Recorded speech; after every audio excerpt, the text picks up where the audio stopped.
What was it like? Whew, where do I begin? Let's start with the who, what and why. Bulla, I'm Sandhya Nand, and if that's a familiar name to you, and if I'm a familiar face to you, well, I should be. I was one of the first faces of Fiji One News way back in the early 90s.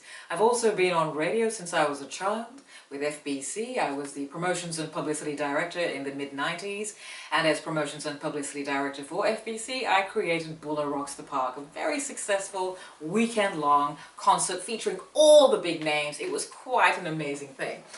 Yes, I'm also a model, a top model of the 90s, and I still model because you can't keep a good model down, not from Fiji at least. I'm still doing that. I used to be the face of Streets and Sogo and many of our veteran and, established designers. So I'm a fairly well-known face in Fiji. I still walk the runways of our Fiji fashion industry. Now, speaking of Bulla Rocks Park, what people don't really know, well, not a lot of people, certainly not the younger generations, what they don't know is that I was also very closely associated with the music industry. I started singing with Tui Ravai and the Freelancers, the best jazz musicians in the Southern Hemisphere as far as we were concerned. I started with them in traps. And I've sung with Reference Point and Sneak Preview. I took my jazz band trio to Hong Kong. I have toured Asia. I have sung as a contracted singer in Singapore and Hong Kong, in Indonesia, in Thailand, also in Sydney as a celebrity guest star because I was also the lead female vocalist of Ken Jansen and the Hearts. Don't start me on Ken Jansen just yet. He's a legend. We'll get to him later. Now, this makes me what I believe to be the perfect host because of the combination of industries I am associated with and a part of. Media, fashion, and music. And back then, these were all closely associated. They were all part and parcel of each other. Ken Jansen, Dragon Music, did all the music for the fashion parades, the major ones. I used to sing while modeling, and of course, I think Fiji was the only country in the world that allowed their sari-clad newsreader to also be in a bikini on a runway. Oh my goodness, my father wasn't very happy about that, but there you go. That was Fiji for you progressive back in the 90s. Now, it leads me to legacy, history. It's very important to me.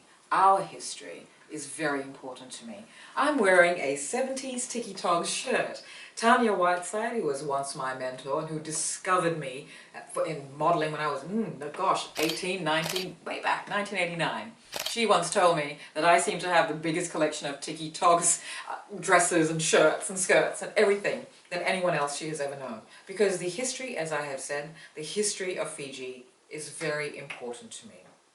Not just for those of us who are there, but for the younger generations, because they have a right to know, and it is our duty to let them know that Fiji was once inspirational and aspirational, not just recreational. What Was It Like is a series produced by Ddvm Media and PR, chronicling creative industries. What Was It Like? Fiji Music Back Then is the first of the series showcasing Fiji's wealth of creativity. We'll start with music, move on to fashion, and then art. Each creative industry gets a 3-part series highlighting and showcasing and featuring interviews with industry stars back then who have gone on to become legends. Their untold stories of the people that people don't know anything about. The bridge between music and fashion and media.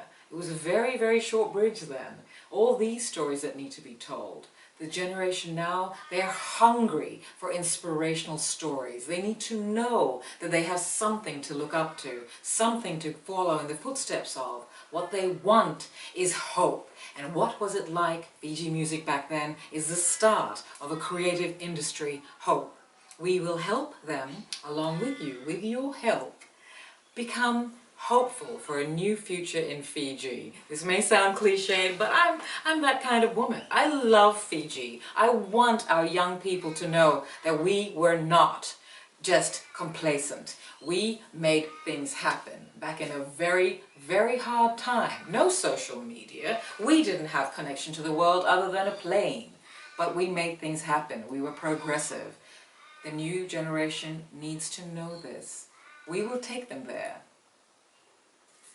Our history, our legacy is very important to me, and I'm worried that we may not have enough time left. Our greats, our legends, well, we're all getting older. Yes, I've included myself in that. There's no use being modest. This is a different time. Pandemic era has called for honesty and some rawness and truthfulness and storytelling and creating and sharing the tales of our wonderful Fiji.